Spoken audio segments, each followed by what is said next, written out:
오늘 이 귀한 주일 아침에 하나님께서 주신 말씀은 구약 성경 창세기 32장 27절부터 32절까지 있는 말씀입니다. 창세기 32장 27절부터 32절 우리 한 절씩 교독합니다. 그 사람이 그에게 이르되 내 이름이 무엇이냐? 그가 이르되 야곱이니이다. 그가 이르되 내 이름을 다시는 야곱이라 부를 것이 아니요 이스라엘이라 부를 것이니 이는 내가 하나님과 및 사람들과 겨루와 이겼음이니라. 야곱이 청하여 이르되 당신의 이름을 알려주소서. 그 사람이 이르되 어찌하여 내 이름을 묻느냐 하고 거기서 야곱에게 축복한지라. 그러므로 야곱이 그곳 이름을 브니엘이라 하였으니 그가 이르기를 내가 하나님과 대면하여 보았으나 내 생명이 보전되었다 함이더라. 그가 분이엘을 지날 때에 해가 돋았고 그의 허벅다리로 말미암아 절었더라. 그 사람이 야곱의 허벅지 관절에 있는 둔부의 힘줄을 쳤으므로 이스라엘 사람들이 지금까지 허벅지 관절에 있는 둔부의 힘줄을 먹지 아니하더라. 아멘. 할렐루야. 여러분, 살아계신 우리 하나님을 함께 예배하게 돼서 얼마나 감사한지요. 우리 양옆 그리고 앞뒤로 서로 이렇게 축복하면 좋겠습니다. 하나님은 우리에게 가장 좋은 것을 주십니다. 하나님은 우리에게 가장 좋은 것을 주십니다. 아멘. 여러분, 지금 우리 가장 좋은 것이라고 이렇게 말을 했습니다. 여러분, 지극히 주관적일 수 있을 것 같아요. 나에게 가장 좋은 것이 또 다른 이에게 가장 좋은 것일는지는 모르겠습니다. 어느 정도 되어야 가장 좋은 것일까요? 또 어떤 것이면 가장 좋을까요? 그 내용과 상황에 따라 다 다를 수는 있습니다.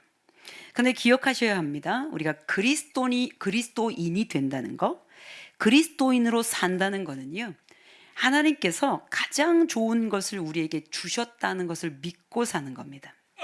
에베소서 1장 3절은 이렇게 되어 있습니다. 하나님 아버지께서 그리스도 안에서 하늘에 속한 모든 신령한 복을 우리에게 주셨다 되어 있습니다. 여러분, 이것이 가장 좋은 복입니다. 가장 귀한 것이죠. 이 복을 가장 귀한 것으로 알게 되면 하나님을 가까이 할 수 있습니다. 시편 73편 28절은 여러분이 읽어주십시오.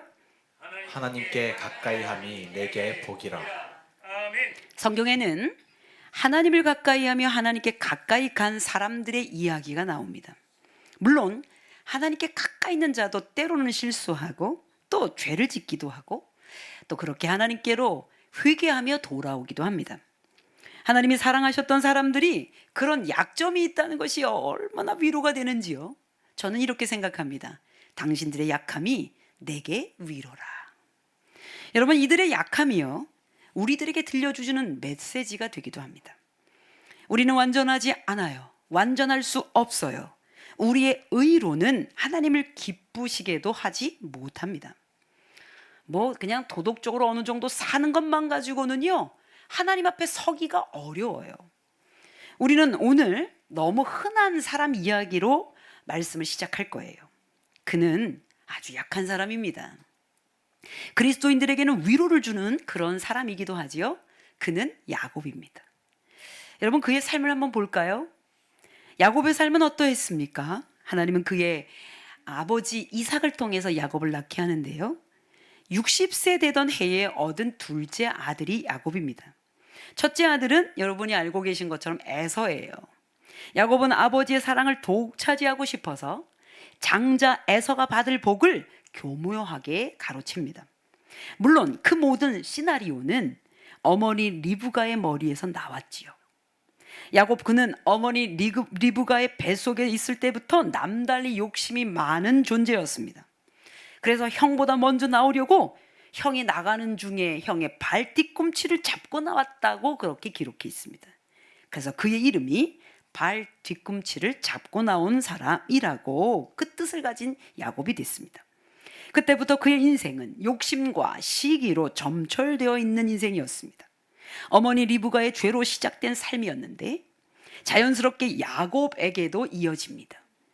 야곱이 거짓 인생을 살도록 조종한 장본인이 어머니 리브가인 것을 생각해 보면 오늘날을 살고 있는 어머니들이요, 생각을 조금 하셔야 합니다.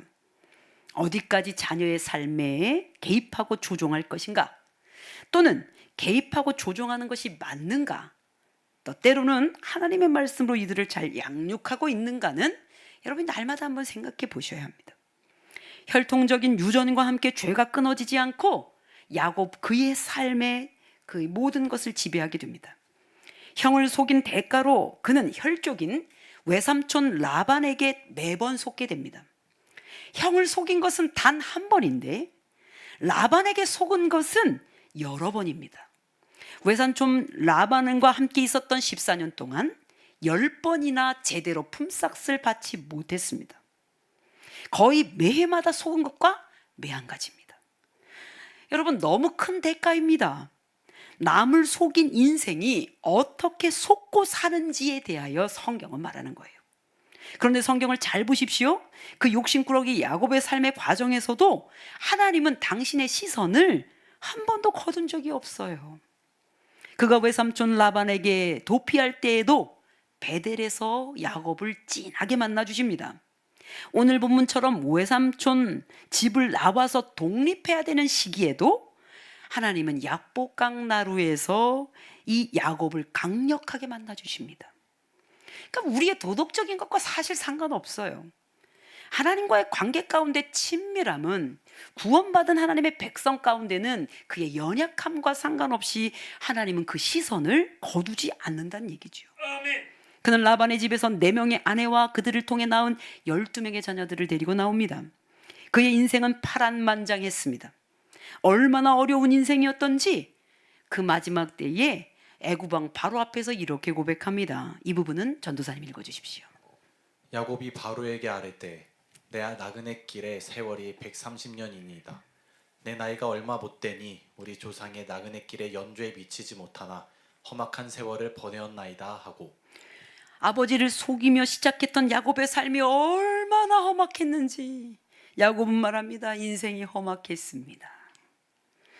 여러분, 오늘 그러나 설교의 핵심은요, 이 험악한 야곱의 인생보다 다시 야곱을 부르신 하나님께 있습니다. 하나님은 그를 야곱으로 지으셨습니다. 그러나 후에 그를 이스라엘로 부르셨지요.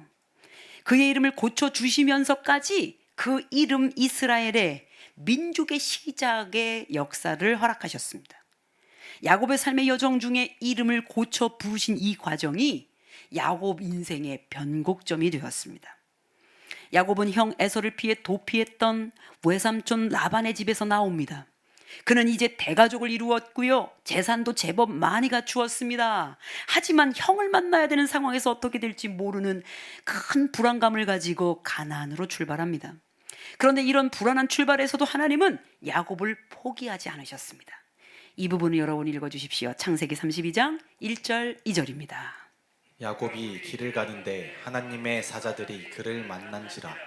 야곱이 그들을 볼 때에 이르기를 이는 하나님의 군대라 하고 그 땅 이름을 마하나임이라 하였더라.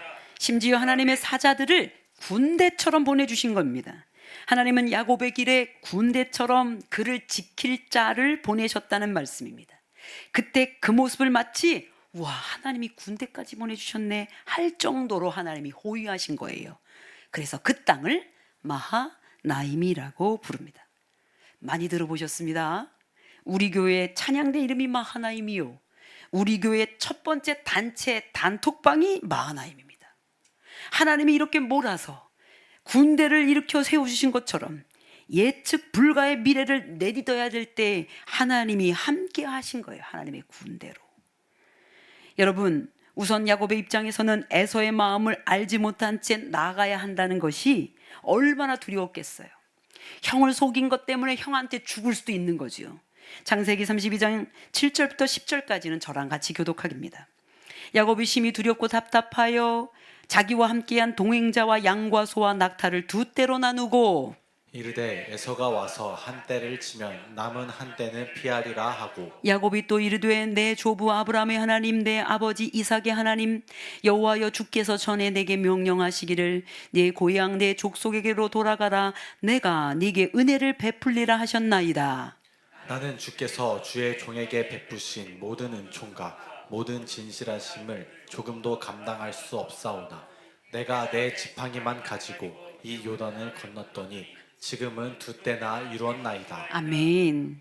야곱은 자신이 거느린 식솔들을 나누어서 보냅니다. 에서에게 먼저 사람을 보냈는데 아니 그가 지금 군사 400명을 끌고 온다는 소식을 들어요. 큰일 났습니다. 혹시 형이 나를 죽이려고 하는 것인가? 야곱의 불안도는 더 높아졌습니다. 그 400명의 군사가 자신을 치러 오는 군사는 아닐까 두려웠을 것입니다. 그래서 자신의 무리를 나누어 보냅니다. 에서의 마음을 떠보려는 거예요. 또한 피해를 최소화하기 위해서 먼저 종들, 원래 아내였는데 종이었던 아내들을 먼저 보냅니다. 에서를 곧 만날 것이니 먼저 그에게 줄 선물들을 가축으로 나누어 종들에게 주어 먼저 가게 했습니다. 그리고 야곱은 자신에게 복 주시기로 약속하신 언약을 하나님께 확인합니다. 이미 조부 아브라함 때부터 아버지 이삭 때부터 하나님 저에게 복 주시기로 약속하셨잖아요. 이렇게 묻는 거예요. 그런데 여러분 야곱의 진짜 불안 요소는 에서였습니다. 11절을 다시 봅니다. 읽어주십시오. 내가 주께 간구하오니 내 형의 손에서 에서의 손에서 나를 건져내시옵소서. 내가 그를 두려워함은 그가 와서 나와 내 처자들을 칠까 겁이 나기 때문이니라. 그의 두려움은 불확실한 미래도 두려웠겠지만 에서한테 죽임 당할까 두려운 거예요. 본인이 죽으면 가족들을 어떻게 지켜요? 그래서 하나님은 야곱에게 하신 약속을 지금 야곱에게 상기시키십니다. 12절. 주께서 말씀하시기를 내가 반드시 네게 은혜를 베풀어 내 시로 바다에 셀 수 없는 모래와 같이 많게 하리라 하셨나이다. 지금 무슨 말입니까? 주님 복 주시기로 하셨잖아요. 우리의 가문에 복을 주신다고 하셨잖아요. 그렇게 밤을 보내다가 그 밤에 두 아내와 두 여종과 11 아들을 인도하여 약복강 나루를 건너게 했습니다. 그리고 자신만 홀로 남았습니다. 여러분 창세기 32장 22절부터 24절 여러분 읽어주십시오. 밤에 일어나 두 아내와 두 여종과 11 아들을 인도하여 야복 나루를 건널세. 그들을 인도하여 시내를 건너게 하며 그의 소유도 건너가게 하고 야곱은 홀로 남았더니 어떤 사람이 날이 새도록 야곱과 씨름하다가 여러분 홀로 남았어요. 자녀들과 아내들과 가축들을 다 강을 건너게 보내주고 본인은 지금 그 나루에 홀로 남은 거예요. 이 부분을 좀 많이 묵상하셔야 됩니다. 가장이 느낄 고통을 또 보셔야 하고 리더들의 고독도 보셔야 합니다. 두려움과 근심이 많았던 야곱이 아내들과 자식들과 재산들을 지켜야 하는 책임감과 그 삶의 무게도 보셔야 됩니다. 그 무게가 한 남자를 짓눌렀어요. 한 가장을 짓눌렀다고요. 마음의 짐이 하나님 앞에 이렇게 홀로 있게 했다는 거예요. 우리는 종종 이런 시간이 옵니다. 그때 하나님을 대면하여 볼 수 있다는 것을 기억하셔야 돼요. 드디어 홀로 남은 그 밤에 하나님은 야곱을 찾아오십니다. 야곱은 절대로 그 기회를 놓치지 않죠. 23절부터 26절까지 세 번역본으로 제가 읽어드립니다. 야곱은 이렇게 식구들을 인도하여 개울을 건너보내고 자기에게 딸린 모든 소유도 건너보내고 난 다음에 뒤에 홀로 남았는데 어떤 이가 나타나 야곱을 붙잡고 동이 틀 때까지 씨름을 하였다. 그는 도저히 야곱을 이길 수 없다는 것을 알고서 야곱의 엉덩이뼈를 쳤다. 야곱은 그와 씨름을 하다가 엉덩이뼈를 다쳤다. 그가 날이 새려고 하니 놓아달라고 하였지만 야곱은 자기에게 축복해 주지 않으면 보내지 않겠다고 때를 썼다. 밤사이에 갑자기 나타난 자와 그를 붙들고 씨름했다는 야곱, 이상하잖아요. 그 누구예요? 그 깜깜한 밤에, 그 절망적인 밤에, 그 불안한 밤에 홀로 있는 한 남자에게 시커먼 물체가 나와요. 얼마나 무섭냐고요. 보겠습니다. 어떻게 하셔야 돼요? 가족들과 가축들은 다 지금 강을 건넜습니다. 죽을지 살지도 모르는 그 땅을 먼저 갔어요. 그 모든 짐을 진 이 가장이 시커먼 물체를 만났어요. 어떻게 돼요? 죽기 살기로 싸워야죠. 거기서 죽으면 안 된다니까. 여러분 붙들고 씨름해야지요. 이게 삶이에요. 사셔야죠. 죽을 것 같은 인생을 만나면 더 사셔야 된다고요. 그렇게 붙들고 싸웠던 그 어떤 이는 누구입니까? 성경을 재해석하는 우리들은 하나님이 보내신 사자 또는 천사라고 말하지요. 그러나 그 밤에 뜬금없이 나타난 그 어떤 이를 붙잡고 씨름하는 그 모습, 회화적으로 그림 그리듯 상상하면서 읽으셔야 됩니다. 그때 야곱의 심정을 느껴보셔야 돼요. 진짜 막막할 때, 홀로 남아 사투할 때, 뒹굴며 울며 사투할 때, 그때의 모습으로 여러분 읽으셔야 돼요. 야곱은 죽을 힘을 다해 사투합니다. 그에게는 기도이기도 하고 생존의 투쟁이기도 했습니다. 이 씨름은 죽느냐 사느냐 달려있는 여러분 싸움이었습니다. 그리고 기어코 답을 얻어내야 살 수 있는 마지막 기도였습니다. 그런데 밤새 붙들고 씨름했던 그 어떤 분이 야곱에게 이렇게 묻습니다. 내 이름이 무엇이냐? 몰라서 물었을까요? 아니요, 알면서 물었습니다. 그리고 그의 이름을 바꿔주십니다. 28절은 여러분이 그가 이르되 내 이름을 다시는 야곱이라 부를 것이 아니요 이스라엘이라 부를 것이니 이는 내가 하나님과 및 사람들과 겨루어 이겼음이니라. 아멘. 야곱의 이름을 바꿔주시는 장면입니다. 다시는 야곱이라 부르지 말래요. 다시는 안 된다는 거예요. 다시는 옛 그 이름으로 돌아가지 말라는 얘기입니다. 그 뉘앙스를 보셔야 됩니다. 그 전의 이름을 이제 아예 버리라는 뜻입니다. 이어서 야곱도 그에게 이름을 묻습니다. 하지만 그는 대답하지 않고 그 자리에서 야곱을 축복합니다. 우리는 이쯤에서 다시 생각해 봐야 합니다. 이스라엘이라는 이름을 주셨지요. 하나님과 겨루어 이겼다, 이런 뜻입니다. 근데 무슨 의미예요? 밤새껏 싸워서 하나님하고 이겼다고요? 그 이름 가지고 살라는 게 도대체 무슨 말이냐는 얘기예요. 왜 야곱이면 안 되고 이스라엘이면 되는 겁니까?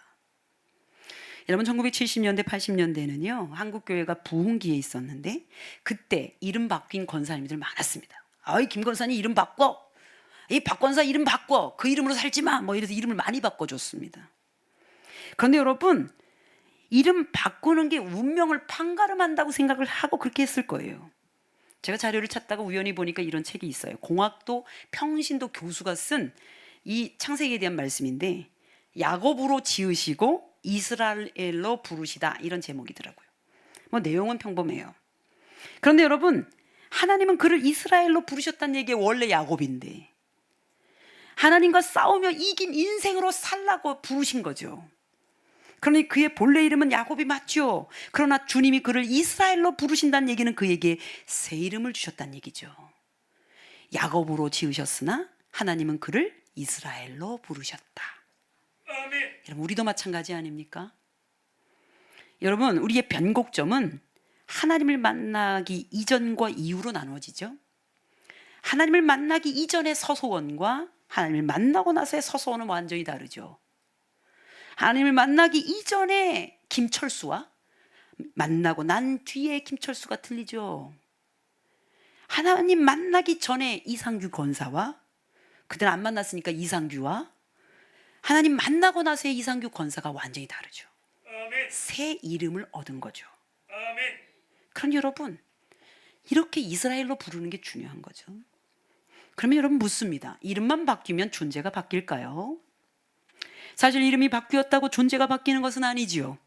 하지만 야곱이 이스라엘로 살도록 하신 근본적 이유를 보면 이제 자신의 힘이 아니라 하나님이 약속하셨던 축복의 약속의 말씀을 붙들고 사는 이름이 된 거죠. 아브라함으로부터 이어진 자손의 복이 야곱에게서 확정됩니다. 야곱의 12아들이 이스라엘 민족의 시초가 되니까요. 언약의 성취입니다. 여기서 간단히 철학 이야기를 좀 할 거예요. 어려운 거를 아주 쉽게 설명할 텐데 여러분도 쉽게 들으시길 바랍니다.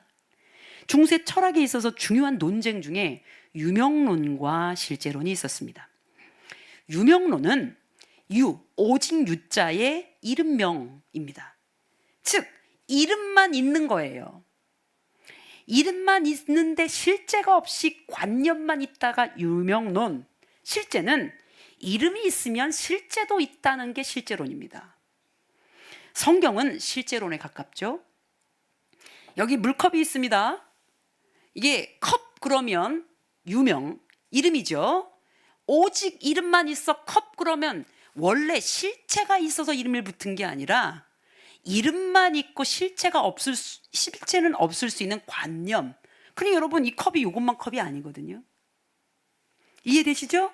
그런데 성경적으로 보면 이름이 곧 존재입니다. 그러므로 이렇게 말할 수 있습니다. 그 이름이 곧 그의 존재를 증명하고 드러낸다. 아멘. 할렐루야. 아멘. 제가 서소원이지요. 공주에 딱 한 사람 더 있습니다. 아직 못 만났습니다. 서소원 그러면 제 이름은 서소원이라는 실체가 있는 이름인 거예요. 사과 그러면 사과가 있는 거예요. 실제론에 가까운데 철학 실제로는 경험주의적인 것을 원칙으로 해요. 경험해야 그게 실체가 된다 그렇게 얘기하죠. 그 부분은 조금 우리와 좀 다를 수 있지만 어떻든 이름은 곧 실체가 있는 존재인 거예요. 그리고 그 존재는 능력을 드러냅니다. 사도 베드로가 성전 미문에 앉아 있었던, 그리고 구걸하던, 평생 앉아 있기만 했던 한 사람을 만나죠. 그리고는 그를 일으켜 세울 때 이렇게 말합니다. 나는 네가 원하는 금과 은은 없어. 그러나 내가 가지고 있는 이름이 있어. 그 이름은 곧 나사렛 예수의 이름인데 그 이름으로 명하노니 일어나 걸으라. 아멘. 그 이름이 곧 실제가 있는 거였어요. 아멘. 여러분 여기서 조금 더 어려운 얘기를 합니다. 이름과 상관없는 존재가 있어요. 그분은 하나님이십니다. 모세가 하나님을 만나는 장면이요. 이 부분 전도사님 읽어주십니다. 출애굽기 3장입니다. 13절부터 14절. 모세가 하나님께 이르되 내가 이스라엘 자손에게 가서 이르기를 너희의 조상의 하나님이 나를 너희에게 보내셨다 하면 그들이 내게 묻기를 그의 이름이 무엇이냐 하리니 내가 무엇이라고 그들에게 말하리까. 하나님이 모세에게 이르시되 나는 스스로 있는 자이니라. 또 이르시되 너는 이스라엘 자손에게 이같이 이르기를 스스로 있는 자가 나를 너희에게 보내셨다 하라. 아멘.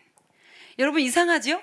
이름이 있고 존재가 있어 그게 능력을 발휘한다. 제가 이렇게 말씀을 드렸는데 우리 하나님은 어떤 분이냐면 지금 모세가 감히 이름이 뭐예요? 이렇게 하나님께 물은 거예요.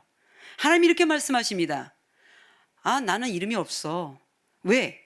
이름이라는 것은 이 존재를 만드는 근원이 있다는 뜻입니다. 서소원은 제가 어머니 아버지를 통해 태어난 서소원이죠. 그런데 하나님은 하나님을 만드는 근원이 없이 그분이 근원입니다. 아멘. 할렐루야. 아멘. 이름이 없는 유일한 분이 우리 하나님이십니다. 아멘. 그래서 하나님을 예전에 야훼라고 그렇게 이름을 감히 부를 수 없었던 것도 그 이유죠. 스스로 계신 그 하나님이 가장 크신 분이, 그 하나님으로부터 우리가 이름을 받았어요. 아멘. 그 이름이 소명입니다. 여러분 아멘. 보십시오. 주님이 우리를 불러 세워서 이름을 붙여주셨는데 우리는 어떤 어머니와 아버지를 만나서 이름을 얻기는 했으나 평생토록 거기에 갇혀서 그 어머니와 아버지만큼, 우리가 살고 있는 지역만큼, 우리가 하고 있는 수준만큼, 우리의 지역만큼, 학벌만큼, 위치만큼만 살다가 죽을 인생이 아니란 말이에요. 우리의 본래 근원은 스스로 존재하신 하나님으로부터 왔기 때문에 진짜 아버지는 하나님이신 거예요. 아멘. 그러니 그분으로부터 이름을 받았으니 그 이름의 존재가 가지고 있는 능력은 하나님 아버지로부터 오는 능력인 거예요. 아멘. 그러면 해결될 게 너무 많습니다. 말을 막 할 필요도 없고요. 상처에 그렇게 창념할 이유도 없어요. 다른 이들의 반응에 따라 흔들릴 이유도 없어요. 아멘. 근데 흔들리잖아요. 뭘 잊어버리기 때문이죠? 여러분의 이름이 어디로부터 비롯됐는지를 잊으면 그렇습니다. 여러분, 우리는 공주 땅이 적어요. 인구도 적고 위치적으로도 수도권하고도 가깝지만 멀지요. 공주만큼 한반도 땅은요 아주 작습니다. 한반도만큼 아니요. 전 우주적 하나님, 스스로 계신 그 하나님이 우리 아버지가 되시니 여러분 그분으로부터 받은 이름으로 살기 때문에 열심을 내는 겁니다. 아멘. 할렐루야. 그러니까 오늘날 세태이고 대세라고 하는 것에 정말 거절합니다. 진짜 그리스도인들이 나왔으면 좋겠어요. 어떤 거냐면 맡긴 만큼밖에 못 살아. 그 맡긴 게 하나님으로부터 맡았으면 시간 따지고 돈 따질 이유가 없는 거예요.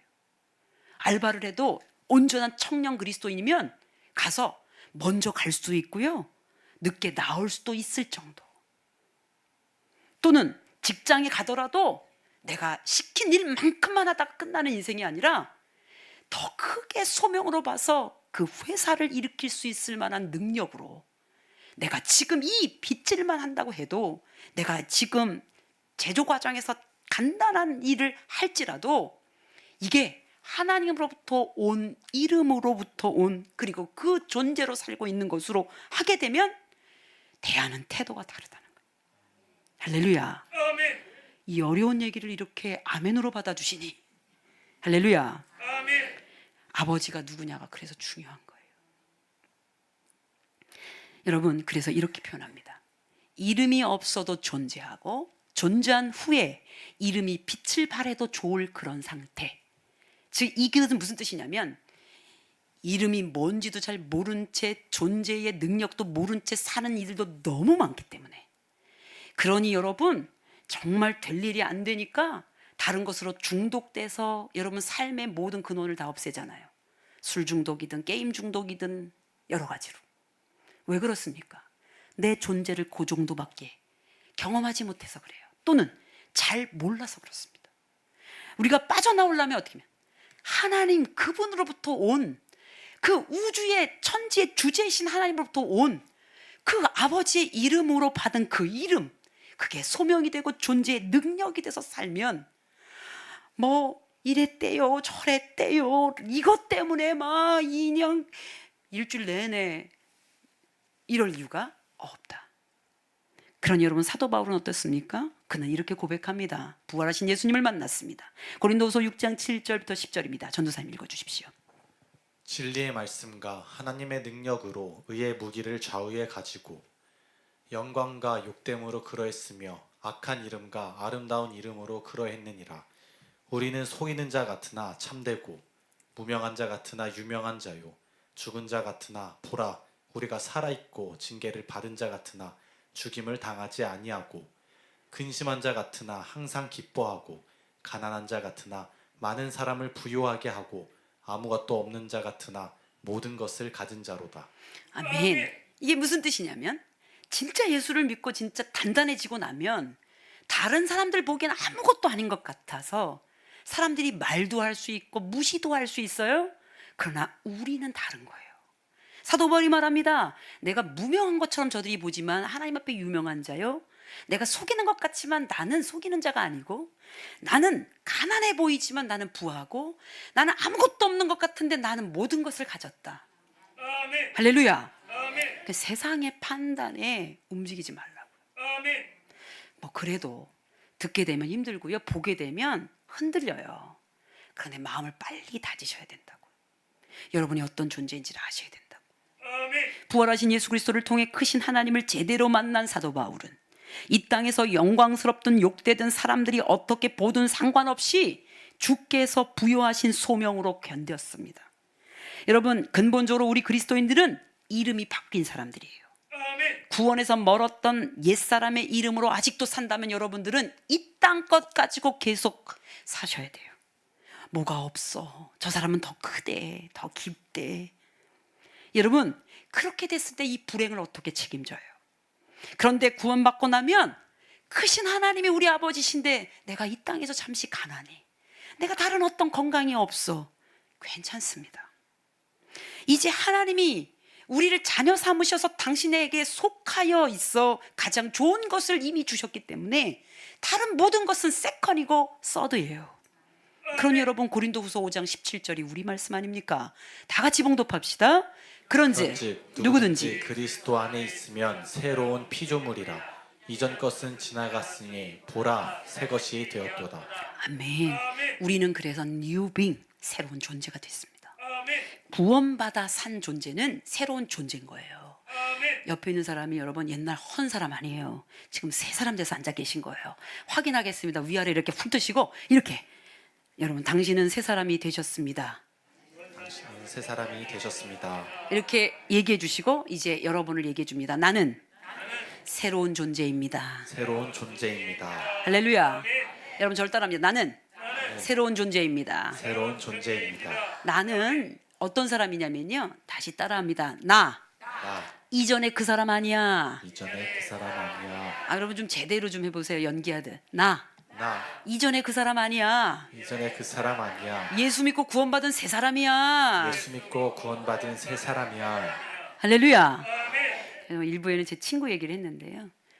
이 친구의 삶이 실제로는 너무 가난한 가정에서 무능력한 아버지, 사고치는 아버지와 어머니를 만난 아이였어요. 얼마나 힘들었는지 학교를 제대로 못 다녔습니다. 근데 IQ는 157입니다. 이 아이가 학교 다닐 때 감신대 들어올 때도 검정고시로 왔는데 매일 밤을 새고 오는 거예요. 우유 배달, 신문 배달 여러 가지로 가정을 살리느라 빚을 다 갚느라 시험 날에도 공부를 못해요. 근데 오면 꼭 나한테 프린트를 빌려달래. 난 밤새껏 외워왔어요. 밤샜어요. 얘는 10분 안에 다 외우는 거예요. 너 나한테 빌려달라고 하지 마. 그래서 제가 빌려줘요. 그래도. 그럼 그때 꼭 배가 고프다 그래서 제가 야쿠르트랑 초코파이를 사줬어요. 그 아이가 잊지 못하고 저에게 나중에 한우로 갚았습니다. 지금 이제 장로교 쪽에 큰 교회를 담임하고 있습니다만 이 친구가 어느 날 저랑 통화하는 중에 뭘 얘기하다가 얘가 워낙 카리스마가 있으니까 야 내가 이걸 시키는데 이거 시키는 대로 해 막 이러는 거예요. 내가 20몇 년 만에 첫 통화를 하는데 나보러 뭘 시키길래 내가 이랬습니다. 야 내가 너의 부목사야? 그래서 너네 부목사한테 시켜. 내가 그랬어요. 그때 하는 말이 소나 왜 그래? 나 옛날에 이진호가 아니야. 나 성령 받았어 이러는 거예요. 성령 받았으면 부목사한테 시켜. 그래서 그리고는 이제 관계가 이어졌습니다. 뭐 농담으로 한 거지만 그 아이가 이렇게 말하는 거예요. 나 옛날에 그 사람 아니야. 나 성령 받고 새 사람 됐어. 아멘. 할렐루야. 아멘. 옆에 분들과 좀 확인해 보겠습니다. 나 이전에 그 사람 아닙니다. 나 예수 믿고 새 사람 됐습니다. 시작. 나 예전에 그 사람 아닙니다. 나 예수 믿고 새 사람 되었습니다. 아멘. 여러분 아주 머리가 좋으세요. 다 길어도 외우시네요. 저를 따라하면 나 이전에 그 사람 아닙니다. 이전에 그 사람 아닙니다. 예수 믿고 새 사람 됐습니다. 예수 믿고 새 사람 되었습니다. 말씀하셨으면 뉴빙으로 사셔야 돼요. 새 사람을 살게 되시길 주면은 축복합니다. 아멘. 그런데 그러면 그 이름으로 부르는 것이 중요할까요? 여러분 새롭게 바뀐 그 이름으로 불러주는 일은 중요합니다. 성경적으로는 아주 중요합니다. 이름을 불러주는 일이 우리 인간 세상에서도 중요한 관계 맺기의 첫 번째입니다. 아무나 부르지 않습니다. 사랑해야 불러요. 관심 있어야 불러요. 그러니 세상은 관계를 이어가고 싶지 않을 때 이름 안 부릅니다. 그러니 오늘날 소셜미디어, SNS라고 부르는 것도 이제 관계 맺고 싶은 사람에겐 빨리 답하고 즉답하고 직접적으로 즉각적으로 답하고 이름도 같이 불러주는데 기분 나쁘면 대꾸 안 합니다. 보내도 안 읽습니다.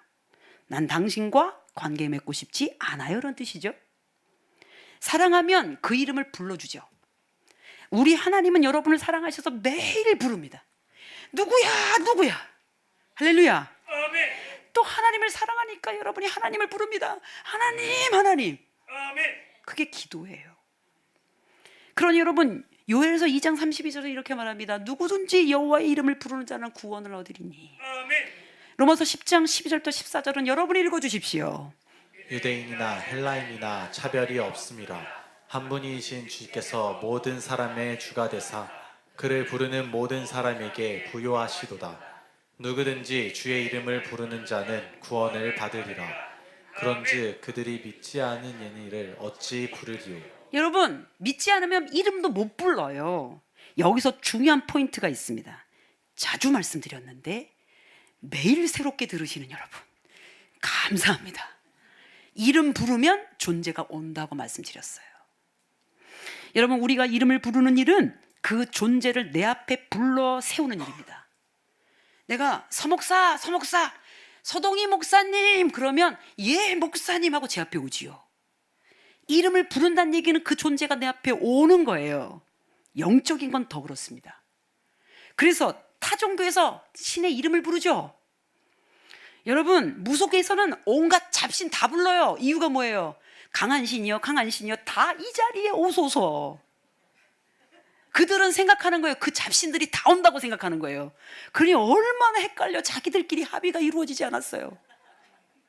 그래서 무속적인 사람들 눈동자가 이상한 이유가 여기 혼란해서 그래요. 혼란해서. 여러분 그 신을 부르는 이유는 신이 내 앞에 올 거라고 믿기 때문입니다. 아멘. 우리가 왜 하나님을 불러요? 하나님 내려와 내 앞에 앉으세요 이 뜻이 아니라 하나님이 나에게 오실 것을 믿기 때문에 부르는 거란 말이에요. 그게 맞아요. 부르면 옵니다. 부르면 온다고요. 그러므로 이름을 부르는 일은 그 존재를 내 앞으로 오게 하는 일입니다. 아멘. 많이 얘기했는데 날마다 새롭게 들으십니다. 그러니 여러분 이것이 기도가 되고 예배가 되고 삶이 됩니다. 아멘. 그러므로 주의 이름을 부르는 일은 우리 그리스도인들의 삶에 정말 중요합니다.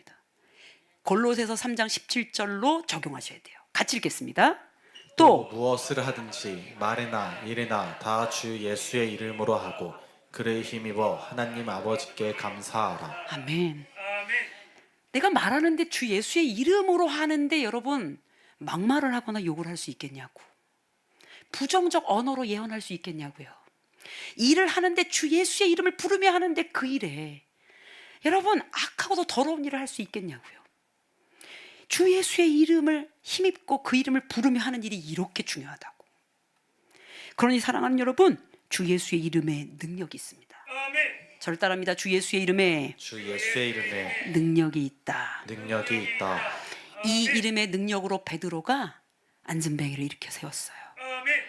그 이름을 부르다가 또한 자신의 이름을 부르시는 하나님을 만나서 하나님의 얼굴을 봤어요. 아멘. 야곱이 이렇게 됐습니다. 30절 31절 다 같이 읽고 말씀을 정리합니다.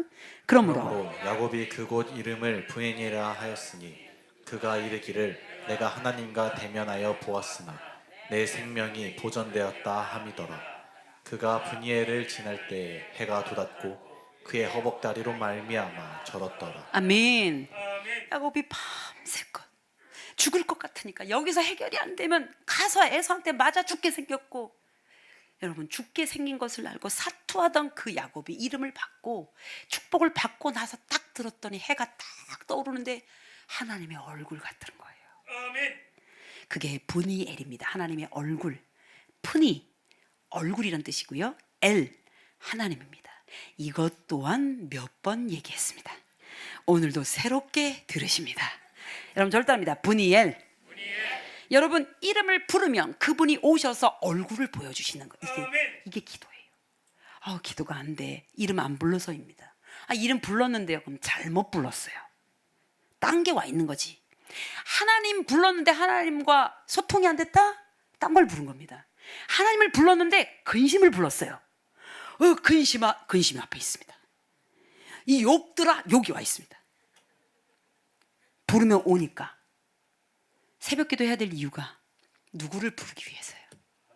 생명의 주님이신 우리 주님을 부르는 거 아닙니까? 아멘. 주여 오시죠. 어떤 분이 그러죠. 큰 소리 해야 오시냐? 아니 뭘 이렇게 문제를 삼아요. 큰 소리로 부르든 작은 소리로 부르든 부르면 되지. 아멘. 할렐루야. 아멘. 그러니 푸니엘 우리 하나님의 얼굴을 보게 되시길 주의 이름을 부르고 그분이 부르시는 그 이름으로 살아 새 이름으로 사는 여러분 되시기를 주면으로 축복합니다. 아멘. 여러분 옆에 분들과 이렇게 인사하겠습니다. 나는 오늘 새 이름을 받았습니다. 나는 오늘 새 이름을 받았습니다. 기도하겠습니다. 거룩하신 하나님, 주 예수 그리스도의 이름에 능력이 있고 그 능력으로 말미암아 우리가 새 이름을 받았습니다. 주님, 정말 살기 어려웠던 시대를 살았던 우리 귀한 성도들, 지금도 어려운 그 어려운 환경 속에 있는 우리 성도들, 그 이름으로만 살지 않게 주님 저들을 구원하시고 하나님의 자녀된 것 누리도록 새 이름을 허락하여 주옵소서. 이제 새 이름으로 살게 하여 주옵소서. 아멘. 그리고 하나님의 이름을 불러 하나님의 얼굴을 보게 하여 주옵소서. 아멘. 예수 그리스도의 이름으로 기도합니다.